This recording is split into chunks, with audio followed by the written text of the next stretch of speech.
Bendiciones, bendiciones, un gusto poder compartir con ustedes en esta oportunidad. Tengo un invitado, Víctor Bustamante, a tenerlo aquí en esta plataforma del Zoom. Espero que esta entrevista sea de gran bendición. Amén. Gracias por la invitación. Es un gozo poder estar aquí con usted y bueno, deseando que sea de bendición este tiempo, este momento. Claro que sí, yo sé que va a ser de gran bendición, pero muchas personas no saben quién es Víctor Bustamante. Entonces yo quiero que usted nos hable un poco más sobre quién es Víctor Bustamante. Bueno, nací en el año de 1983, nací en México, en el estado de Guerrero. Vine por primera vez a los Estados Unidos en el año del 90. Solo estuve un año y medio. De ahí nos trajo mi papá de regreso en el año de 1998 y desde el 98 hasta la fecha hemos estado aquí en el área de la Bahía. Y bueno, ese soy yo. Dice que que vino en los años 90 y luego se regresó y después volvió a venir. Vino en los años 90 porque ya estaba su papá acá. Sí, sí. ¿Y por qué se volvió a regresar?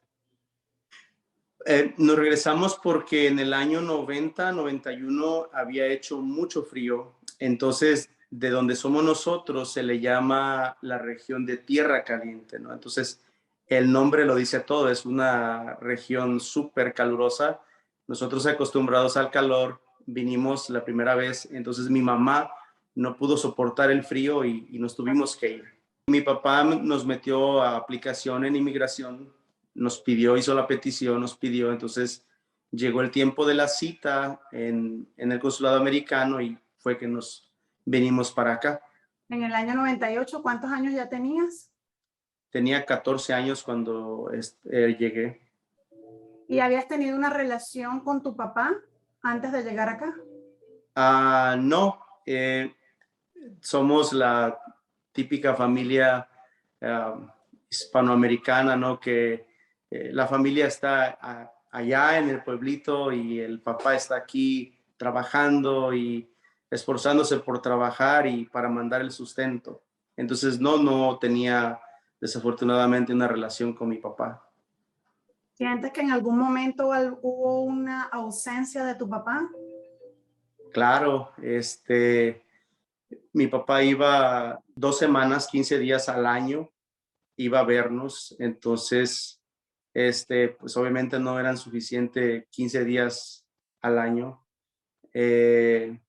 y nos hizo falta, pues, su presencia, su amor, nos hizo falta todo de él hasta esa edad. Hasta los 14 años que llegaron acá. Y cuando tú llegaste acá y ya tienes esa virtud, se pudiera decir así, o esa oportunidad se te da de poder tener una familia, ¿cómo fue eso? ¿Cómo fue el sistema de adaptación de Víctor a los 14 años, que es una edad difícil, y el reencontrarse, se pudiera decir así, con su padre? Pues fue muy difícil, ¿no? Si aún estando viviendo juntos bajo el mismo techo, un adolescente, es difícil tener esa comunión con su papá o con su mamá. Ahora imagínese usted, ¿no? Llegar y, no que mi papá era un desconocido, pero llegamos y lo único que conocíamos era el amor de mamá, que pues fue mamá y pudo en ocasiones tuvo que tener que hacerla de papá también, aunque es imposible, ¿no? La paternidad la da el padre, ¿no? Entonces, fue muy difícil o humanamente hubiese sido imposible si no hubiésemos conocido de Cristo, que es el que nos cambia y nos transforma. ¿Y cuándo Víctor Bustamante conoce del Señor?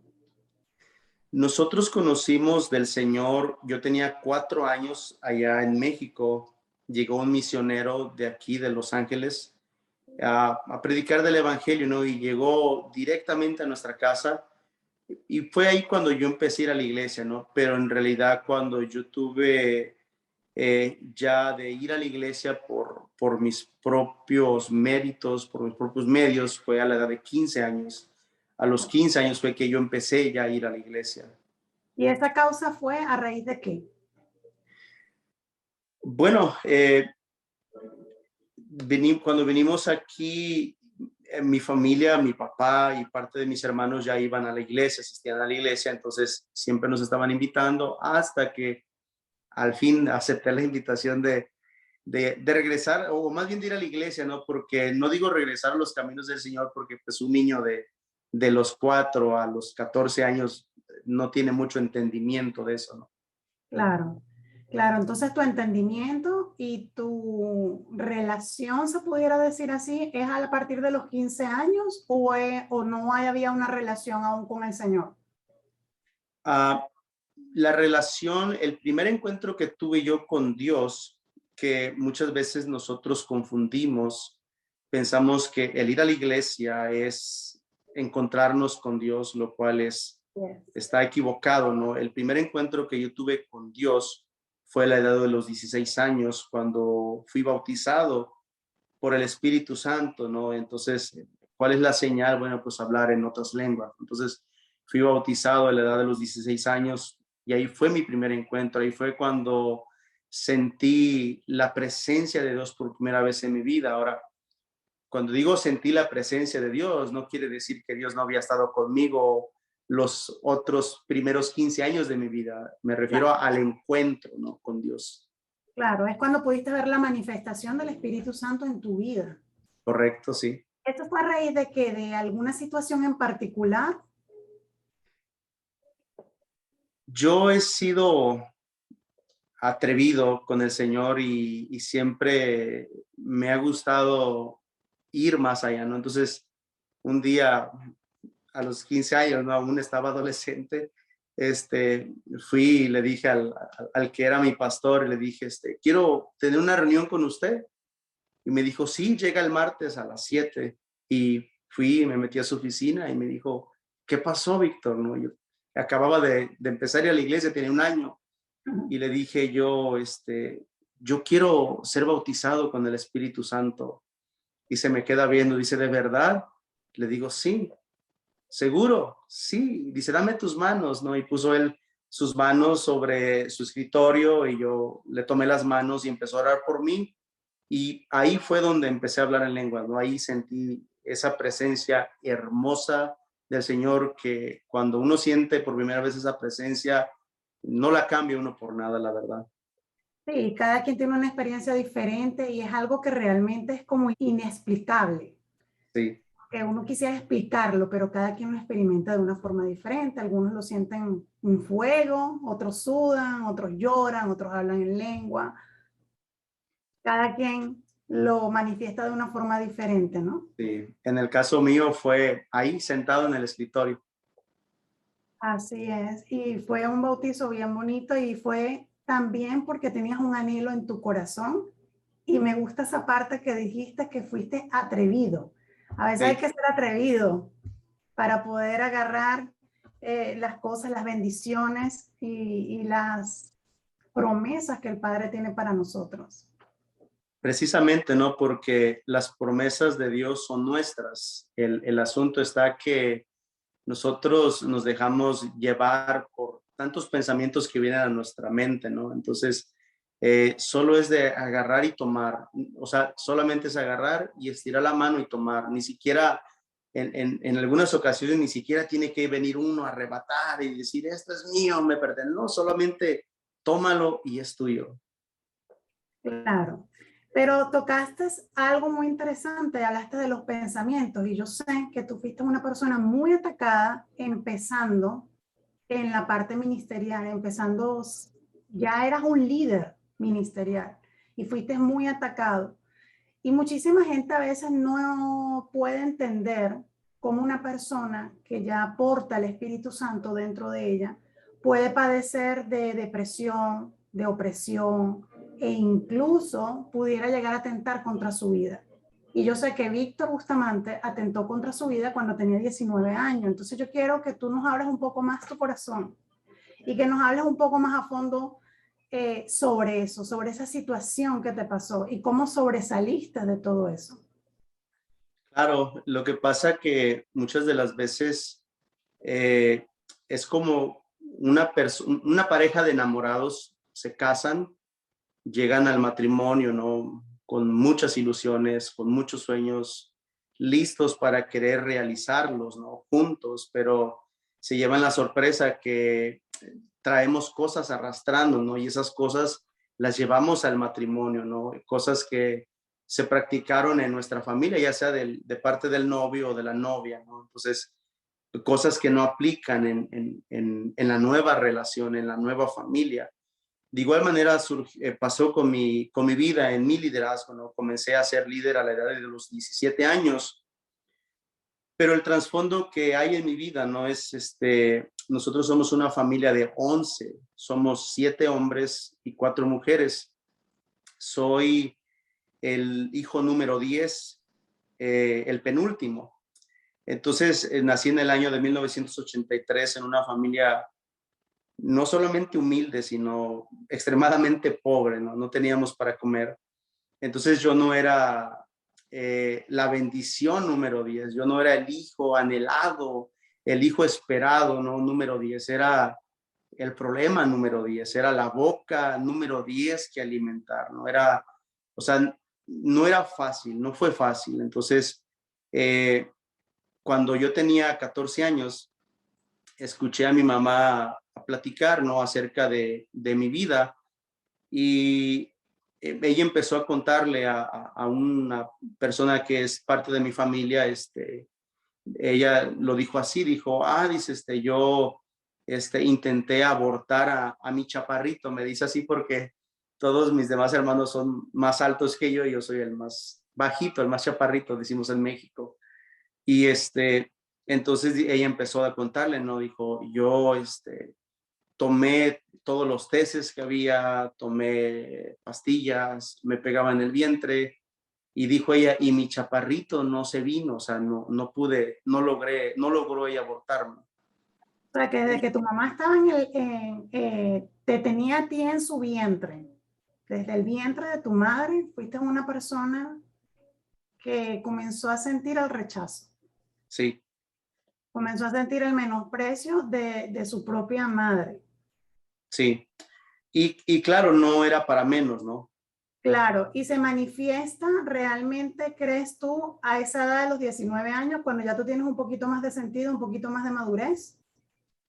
Bueno, sí, porque la situación es esta, ¿no? En algunas ocasiones escuchamos cosas que no necesariamente vienen de parte de Dios, Exacto.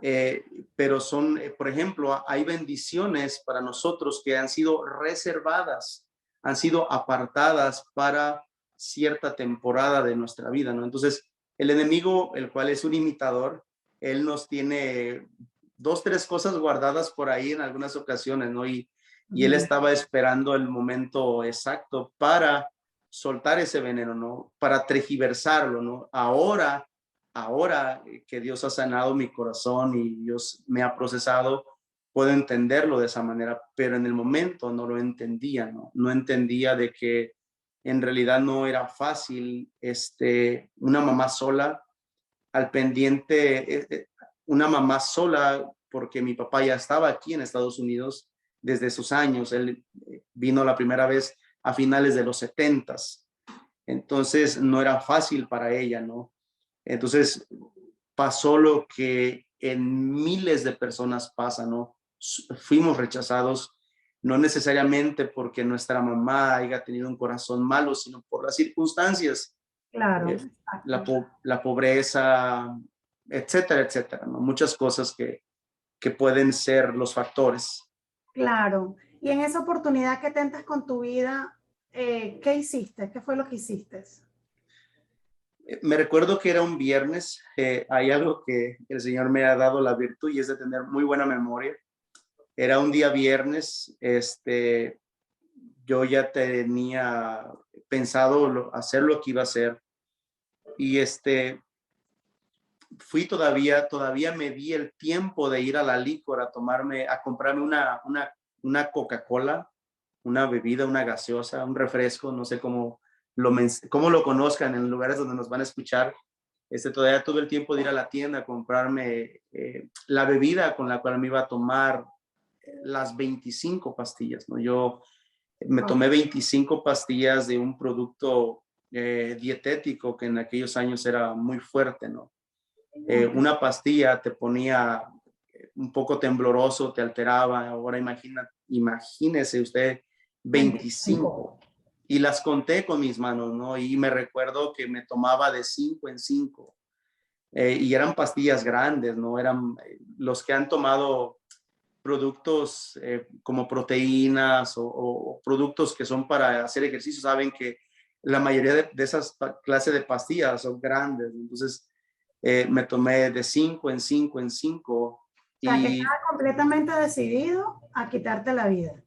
sí, estaba completamente decidido a quitarme la vida porque el enemigo había hecho un buen trabajo en contra de mí, ¿no? Él había usado todas sus artimañas, él había usado todo lo que estaba a su alcance para engañarme, ¿no? Entonces, había tanto dolor que logró engañarme, ¿no? Entonces, eh, cuando yo escucho lo que pasó cuando yo estaba en el vientre de mi madre a los 14 años, no tuvo un efecto. El efecto lo vino a tener después, a la edad de los 19 años. Yo tuve una ruptura con una novia que tenía.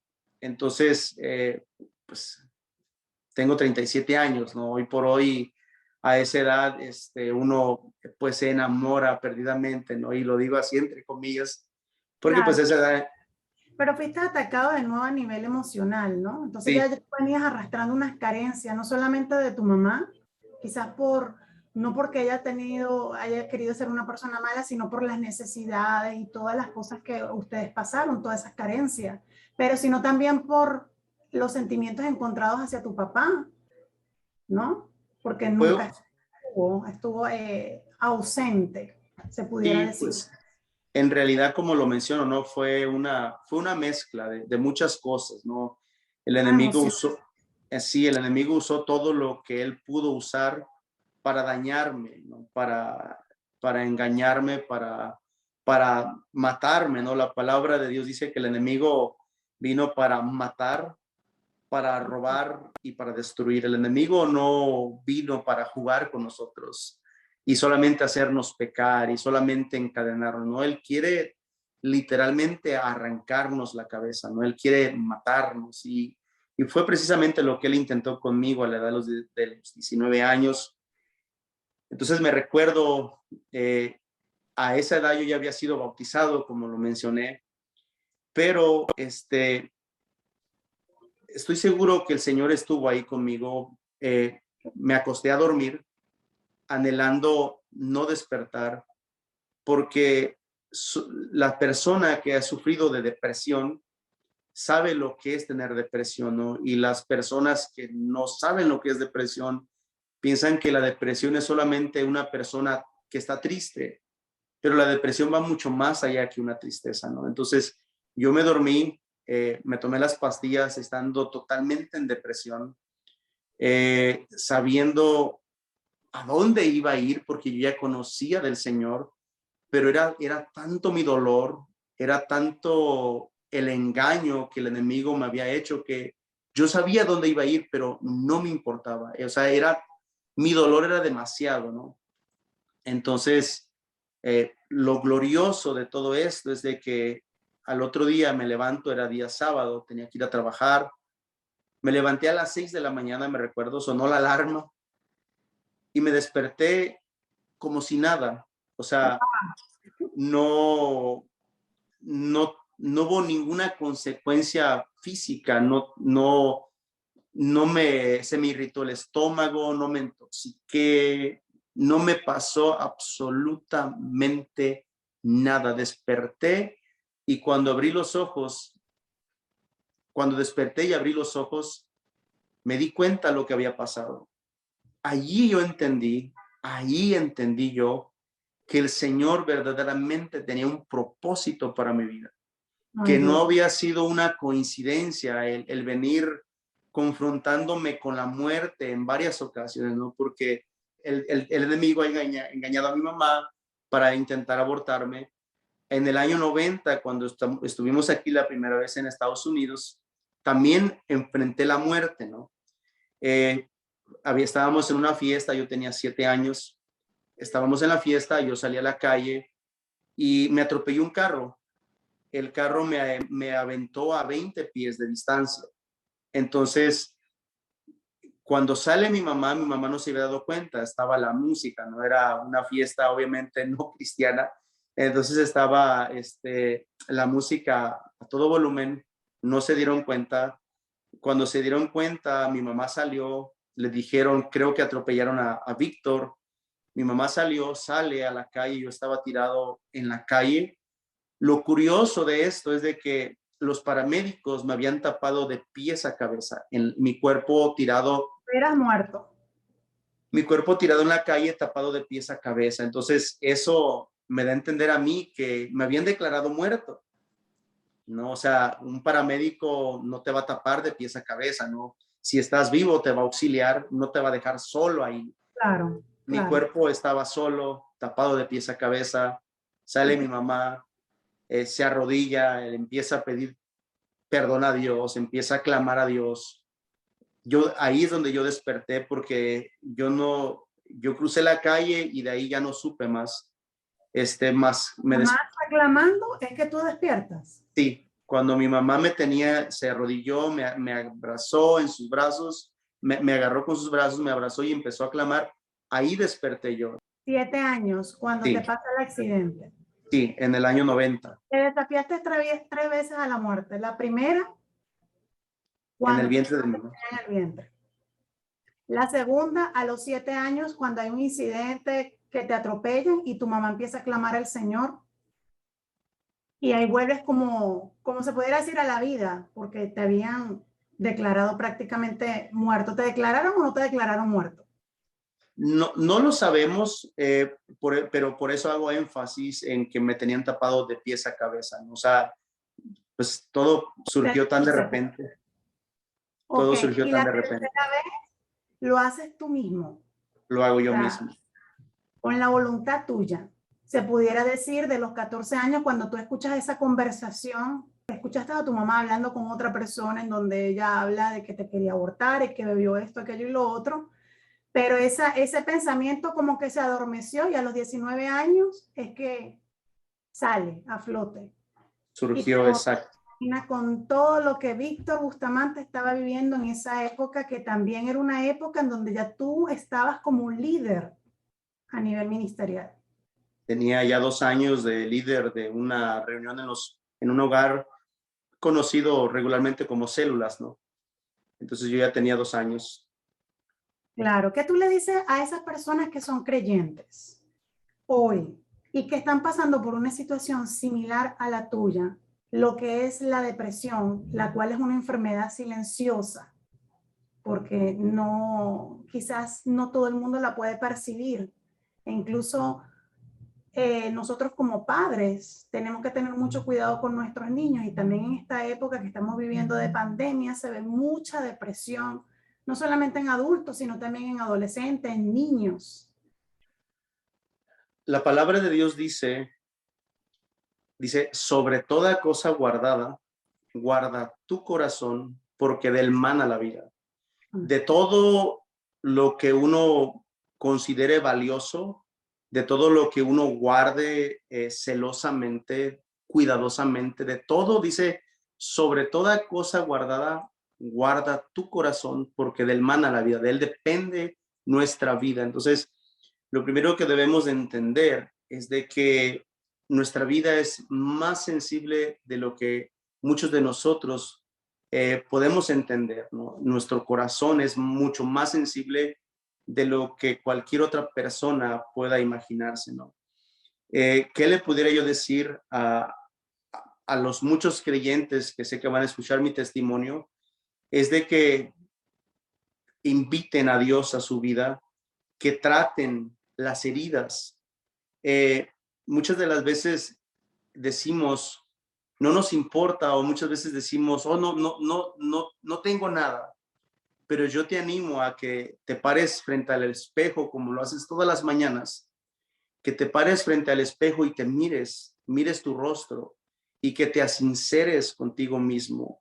Aún lo que tú crees que no te duele, puede ser que sí te duela y haya una herida maquillada haya una herida mal curada, haya una herida que no queremos tratar porque hay heridas que no queremos tratar porque nos duele volver a recordar.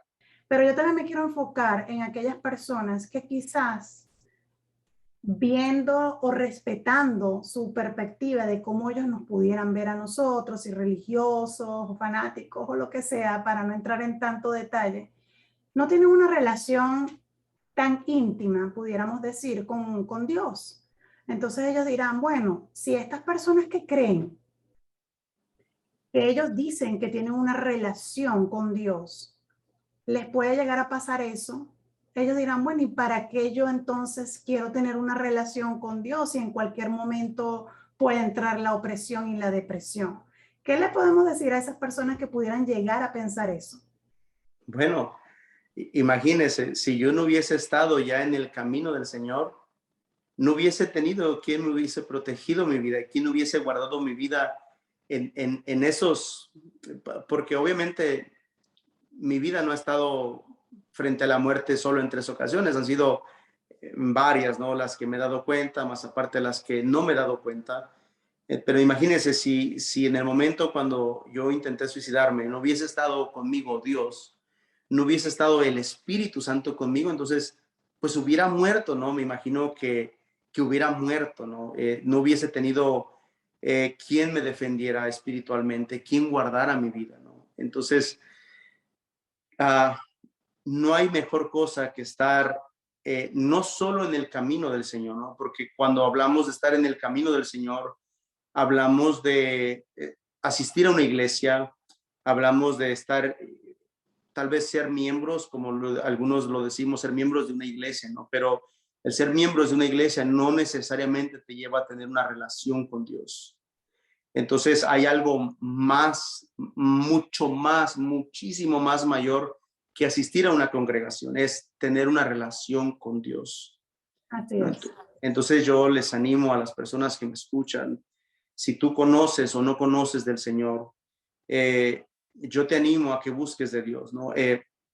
Respeto mucho, creo en la ciencia, porque Dios la creó, ¿no? Él creó en la ciencia doctores, psicólogos, ¿no? Entonces, un psicólogo puede ayudarte, ¿verdad? Un psicólogo puede ayudarte, buscar ayuda profesional puede ayudarte, pero en realidad quien te va a ayudar a sanar tus heridas se llama Espíritu Santo, que es Dios mismo, ¿no?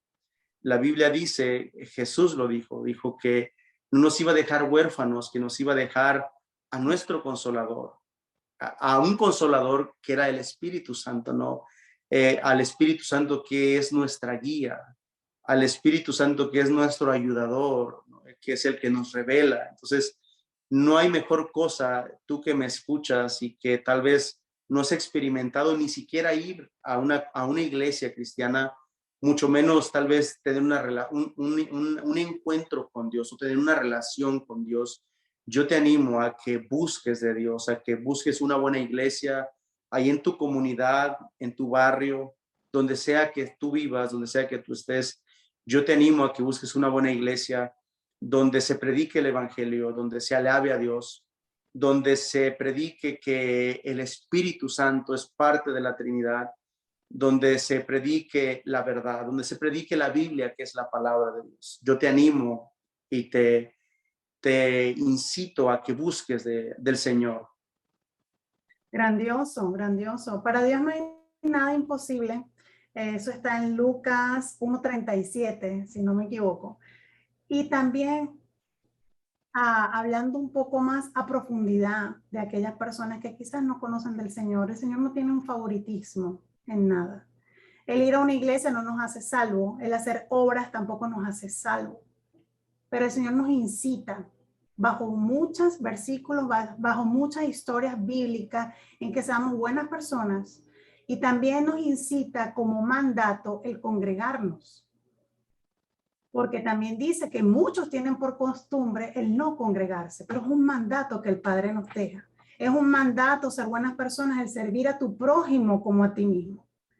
Pero yo en esta oportunidad, mi querido pastor, porque ya vamos a entrar un poquito más en el área ministerial, ya hemos conocido una parte grandiosa de tu vida, un testimonio poderoso, que yo sé que va a bendecir a muchas personas.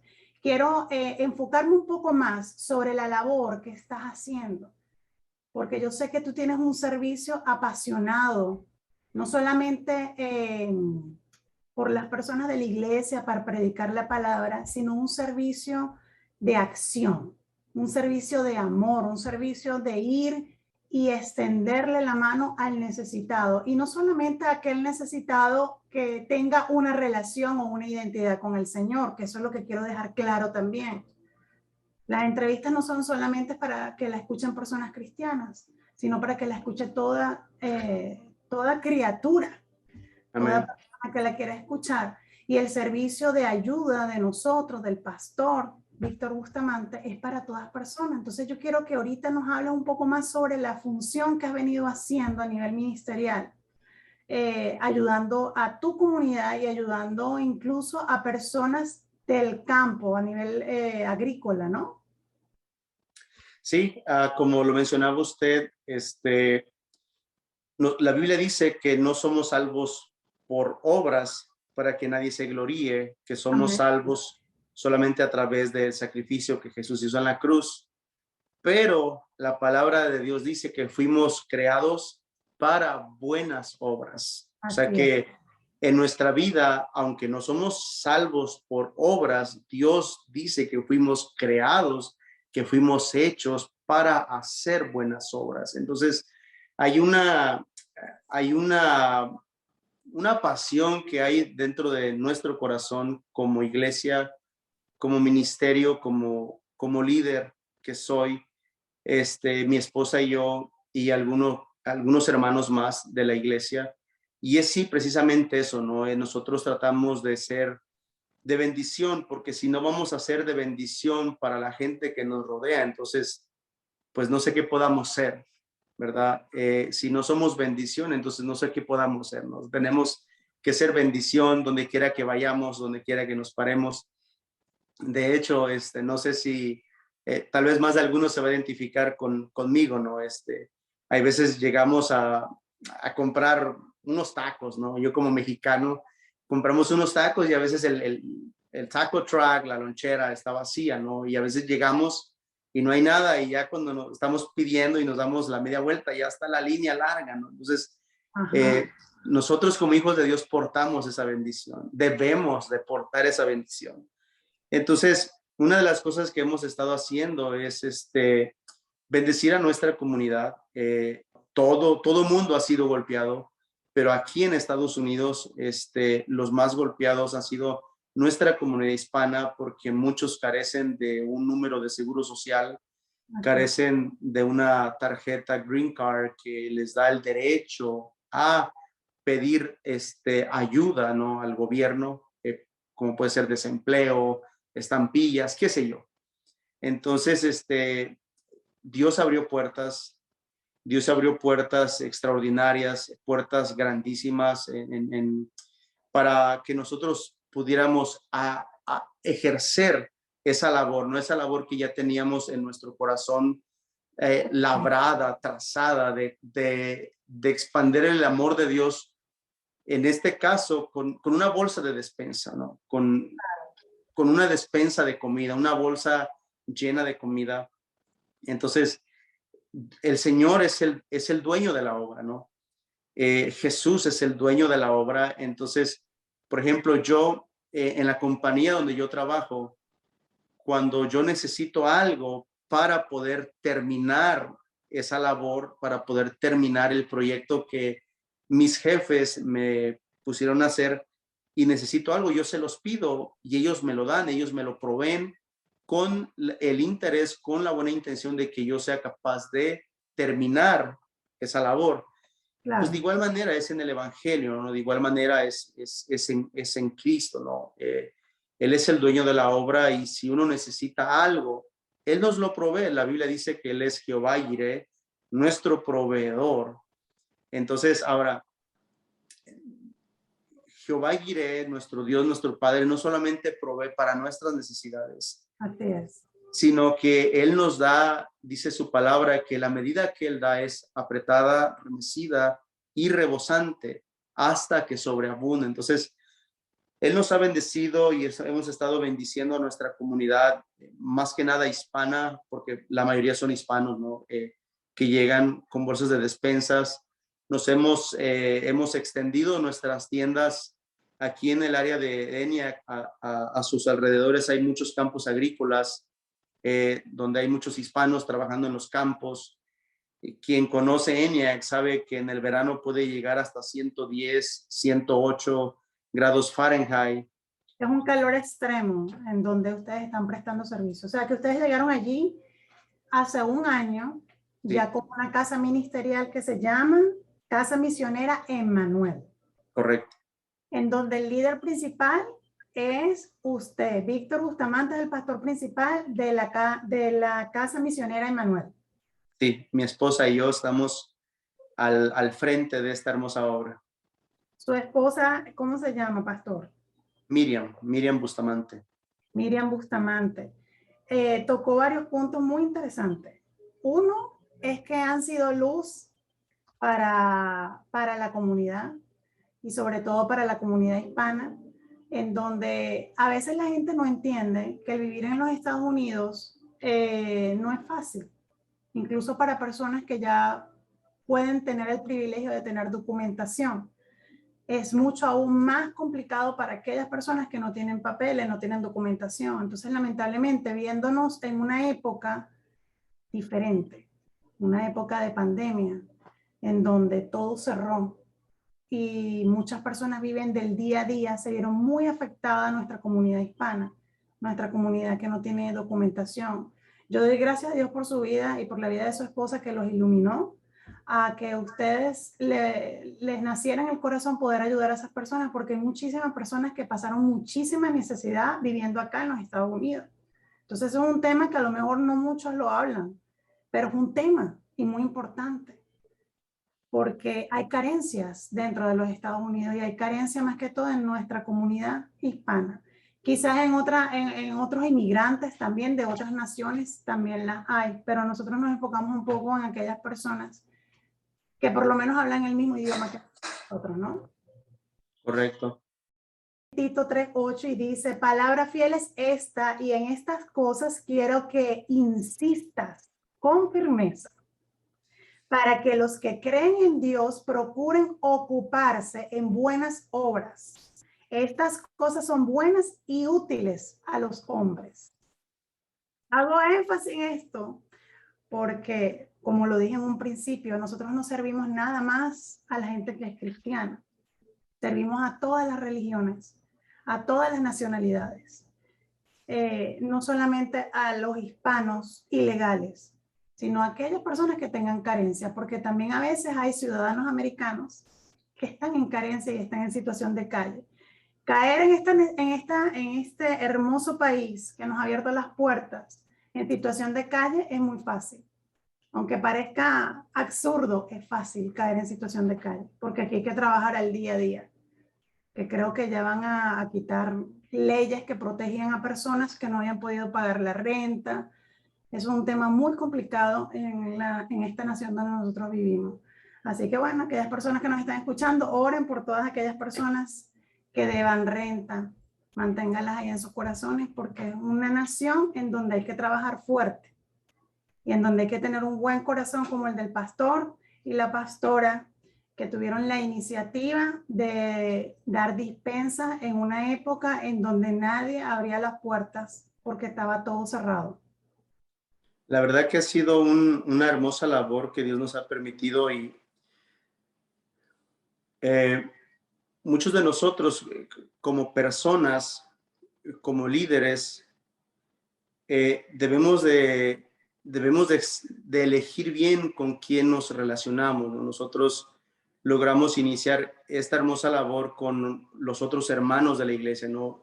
Nos juntamos, teníamos el mismo sentir, el mismo deseo y se llevó a cabo, ¿no? Y dimos el paso de fe y Dios proveyó a cantidades enormes, ¿no? Tenemos el garage de nuestra casa lleno de bendición. Y como usted lo mencionaba, ¿no? O sea, nosotros, ahí llegan a veces americanos, hay una familia de americanos que llegan, hay alguno que otro morenito, como decimos muy amablemente en español. El día de ayer llegó por primera vez una familia de filipinos. No hay Entonces, barreras culturales para no hay eso barreras, del ¿no? Señor. Y hay un punto interesante que tocaste y yo quiero que nos hables un poquito más sobre eso. Hablaste de la parte ministerial, hablaste de la familia, pero también hablaste de tu trabajo. Entonces yo quiero saber cómo el pastor Víctor Bustamante maneja esas tres funciones. El ser pastor, el ser papá, tener familia y el trabajar.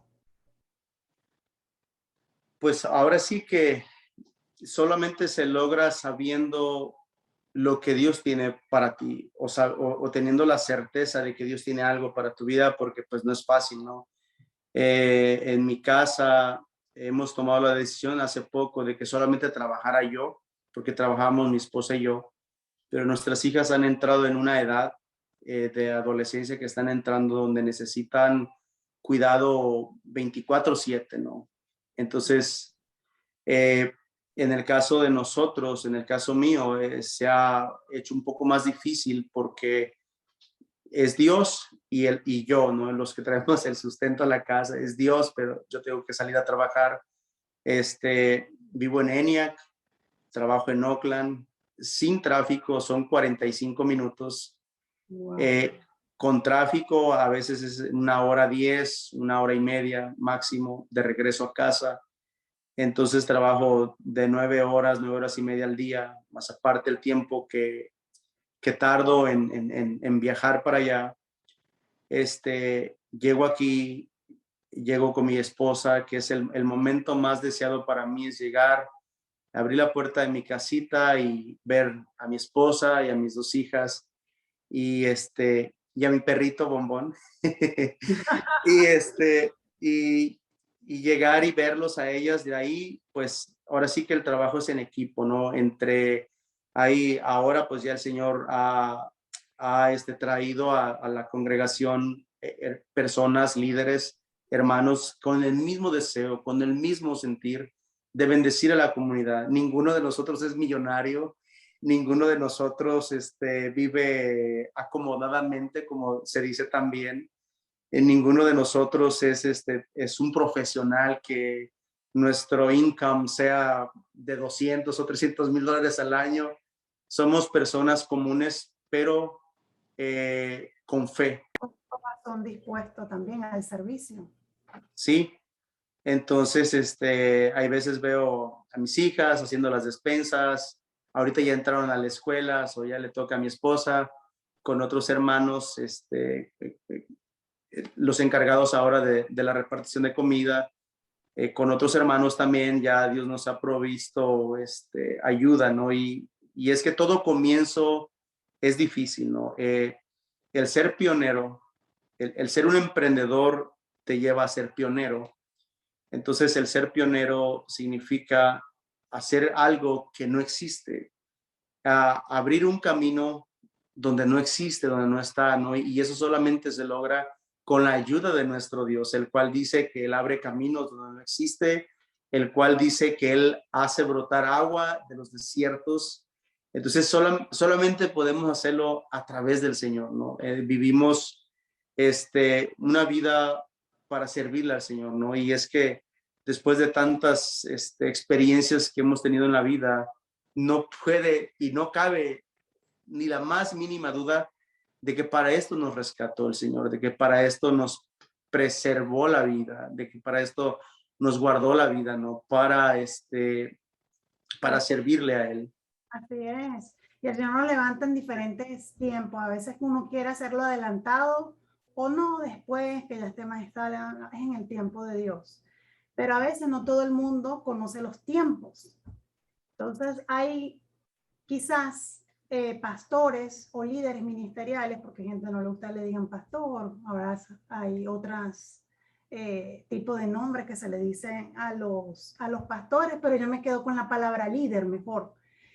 que quizás ha querido emprender lo mismo que Víctor Bustamante emprendió y no les ha ido bien. Entonces, yo quiero que el pastor Víctor Bustamante le hable a aquellas personas que quizás se puedan sentir frustradas porque en el tiempo que ellos quisieron llevar una casa, en el tiempo que ellos quisieron llevar un ministerio y llevar un trabajo, no lo pudieron lograr. Entonces, ¿qué le podemos decir a aquellos líderes ministeriales que de una forma u otra están desanimados? Lo primero que yo tuve que entender es que mi vida no es mía. Y de hecho la palabra lo dice, ¿no? La Biblia lo dice, que nuestra vida le pertenece a Dios.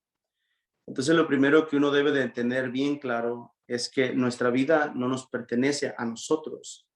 Jesús en alguna ocasión dijo, quien ame su vida, la perderá. Y siguió él diciendo, quien deje trabajo, quien deje esto, quien deje aquello otro, por mí, recibirá 100 veces más aparte la vida eterna. Entonces, el meterse a servirle al Señor es de valientes y no lo digo porque yo sea un apasionado servidor de Cristo, porque de nada hago jactancia de mí. No hay nada en mí que pueda yo jactarme jamás nunca, pero lo único que sí digo es de que me apasiona servir al Señor, ¿no? Muchos líderes están perdiendo mucho tiempo enfocados en lo que no pueden hacer, en lugar de enfocarse en lo que sí se puede hacer, ¿no? Entonces, yo me enfoco en lo que sí puedo hacer y en lo que sí puedo serle fiel al Señor. ¿En qué cosa Víctor puede hacerle fiel al Señor? Pues es en el servirle a Él. Entonces, lo primero que uno tiene que tener bien claro en la mente y en el corazón es de que si uno se va a meter a servir al Señor, te vas a meter de lleno, no va a ser fácil. Como lo repetí hace algunos momentos, en algunas ocasiones nos va a tocar tener que ser pioneros, nos va a tocar como líderes que somos, todo líder debe de tener algo de pionero en su ADN, en su corazón.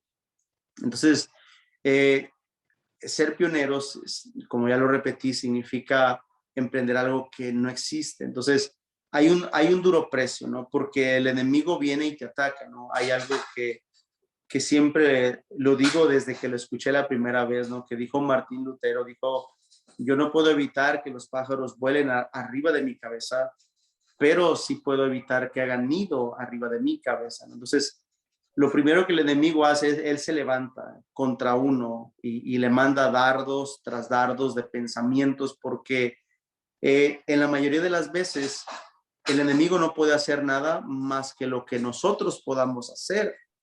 El asunto es de que nosotros en muchas ocasiones decidimos afectarnos a nosotros mismos. Cuando nosotros desistimos de hacer lo que estamos haciendo, nos estamos afectando no indirectamente, sino directamente. Entonces, ¿qué le diría yo a esos líderes que en algún momento tuvieron esa pasión, que en algún momento tuvieron ese ánimo de tratar de hacer algo para el Señor? Lo primero es eso, ¿no? Jesús lo dijo, en el mundo tendréis aflicción, pero, pero confiad que yo he vencido al mundo, ¿no? Entonces, un líder, un pastor, pasa por muchas cosas, ¿no?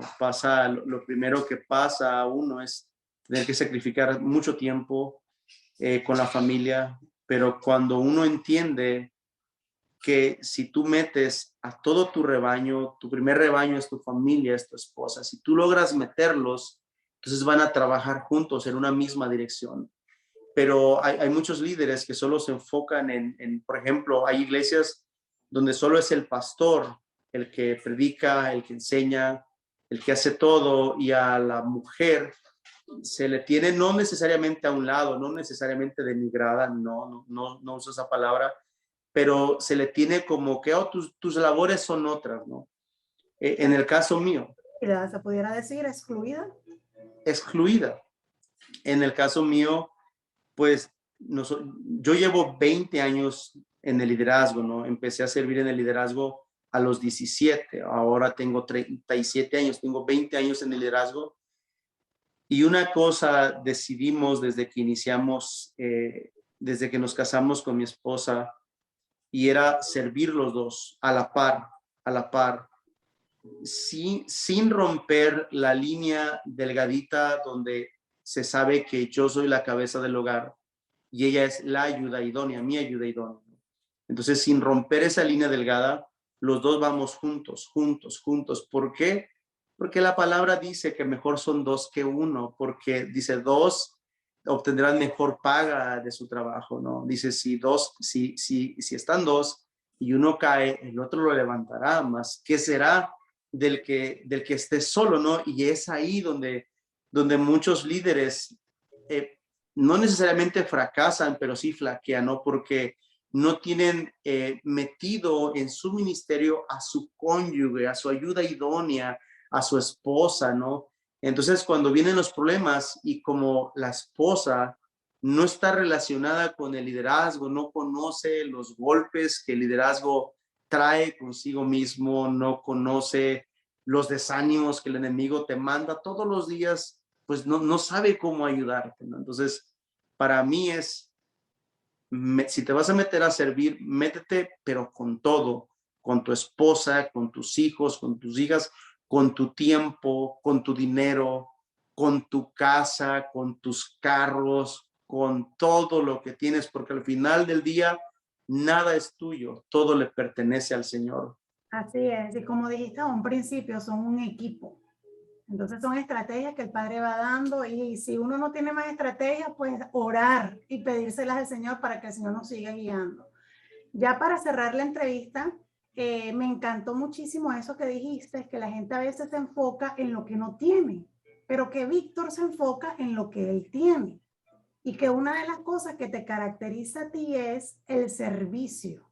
Entonces pudiéramos decir que el pastor Víctor Bustamante tiene un don de servir.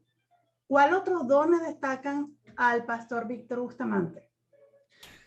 Bueno, pues el Señor nos ha llevado a lo largo ya de los últimos 6 años a las naciones. Somos una iglesia misionera, somos misioneros. El mismo nombre de nuestra iglesia lo dice, ¿no? Casa Misionera Emanuel. Entonces, a lo largo de ya varios años hemos podido salir a varios países, a México, a Ecuador, entonces, a Filipinas. Yo personalmente no he ido a Filipinas, pero en el mes de enero que acaba de pasar, un hermano de nuestra congregación, que es parte de los pioneros de Casa Misionera Emanuel, es filipino, entonces fue a las Filipinas, hicimos un evento allá misionero, un evento donde dimos despensas, ¿no? Entonces, ¿qué hay otro don que pudiera haber en mí? Bueno, pues es el ir y el orar por los enfermos, es el que sean sanados, el ir y orar por una persona que ocupa liberación y que sean liberados. De hecho, en el 21 de octubre de este año, dentro de 2 meses, tenemos un viaje misionero a un lugar que se llama Mulegé. Está en Baja California Sur, está a 10 horas más abajo de la ciudad de Ensenada. Entonces vamos a ir y vamos a hacer 2 noches de campaña, 2 noches de milagros y sanidades.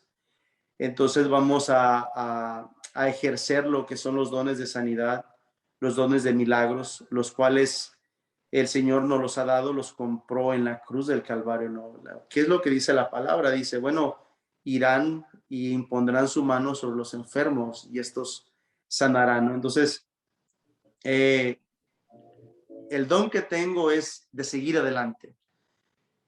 El carácter que Dios ha formado después de ser aquel joven frágil, aquel joven que tan tímido que ni siquiera podía ir a comer a un restaurante porque le daba pena, aquel jovencito que tuvo que esconderse detrás de muchos problemas para no salir adelante donde el Señor lo estaba llamando.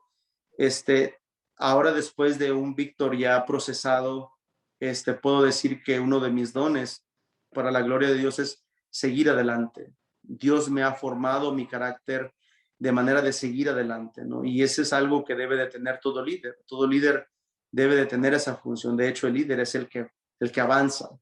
Si el líder no se mueve, muy difícilmente moverá la masa de gente, el grupo de personas que tiene a su cargo, ¿no? Entonces, tenemos que seguir adelante. No importa la circunstancia, en algunas ocasiones va a venir a tocar la puerta de tu corazón de nuevo la tristeza, de nuevo la depresión, ¿no? De nuevo cosas que te afectan.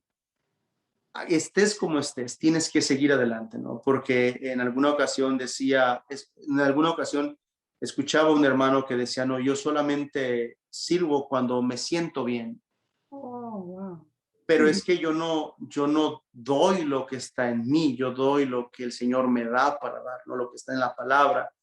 Entonces, hay veces nos sentimos incluso heridos y hay personas que no se animan a servir cuando están heridos. No, es que esas heridas son parte de los contraataques que el enemigo trae, ¿no? Entonces, tenemos que seguir adelante.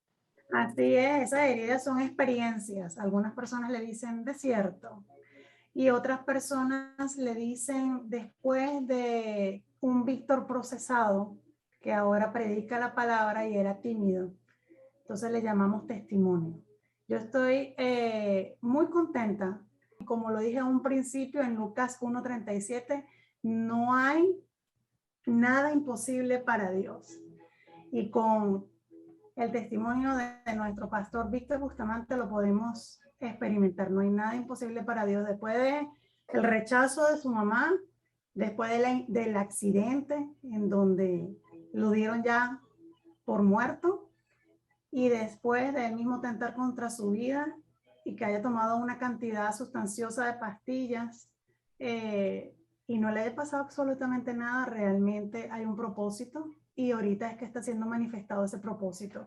Así que muchísimas gracias, pastor. Fue un gusto poder compartir con usted a través de esta plataforma. Solamente decir que Jesús es el remedio para la humanidad. Jesús es el remedio para los matrimonios. Jesús es el remedio para nuestros hijos. Jesús es el remedio para nuestro corazón. Jesús es el remedio de Dios que cura, que sana, que restaura. Cualquier persona que nos esté escuchando, que nos esté viendo, quiero decirle que es Jesús el único que puede transformar tu vida, el único que puede cambiar tu vida y darle un giro de 180 grados, de 360 grados, ¿no? Los grados que sean necesarios que tengas que dar, es Jesús, ¿no? Acércate a Jesús, invita a Jesús a tu corazón, no solamente a ser tu Señor, no solamente a ser tu Salvador, no solamente a ser tu defensor o tu proveedor, invítalo a ser tu amigo, ¿no? Cada cosa que tú emprendas, invítalo. Uno de los éxitos mayores del rey David era de que él le preguntaba todo el tiempo a Dios, Dios, ¿será que voy? ¿Iré? ¿Será que voy? Entonces hay que consultar a Dios a través de nuestro Señor Jesucristo, ¿no? Señor, ¿voy por este camino o no voy? Entonces, con esto me despido. Ha sido un gozo, más que un placer, ha sido un gozo poder estar aquí en esta plataforma que tiene un propósito poderoso de parte del Señor. Tengo la certeza que más de alguna persona no solamente se va a identificar con lo que hemos hablado, sino que va a ser transformado, va a ser retado, ¿no? Yo estoy aquí, Dios me preservó la vida y es para retar a todo aquel que me escucha, para retar a todo aquel que me oye. Una persona como yo que dejó la escuela a los 13 años. Yo tuve que dejar la escuela en México, solo estudié hasta primero de secundaria, que aquí sería el séptimo grado. Ahí terminó mi carrera como estudiante, porque era tanta la pobreza. Ahora Dios me ha levantado con un propósito y me ha bendecido para que pueda bendecir. Y cuando digo bendecido no es porque tenga dinero, no es porque tenga posesiones, no, es que la bendición de Dios no tiene que ver con eso necesariamente, es Dios le da a quien está dispuesto a trabajar. Entonces, yo te reto a que sigas adelante, a que te levantes, a que no importa lo que te hicieron, no importa cuándo te lo hicieron y no importa cómo te sientas, Dios me levantó a mí de la muerte una y otra vez. Si lo hizo conmigo, lo puede hacer contigo. Que Dios les bendiga a todos los que nos ven y nos escuchan. Bendiciones, pastor. Un gusto poder compartir con ustedes. Hasta pronto. Adiós.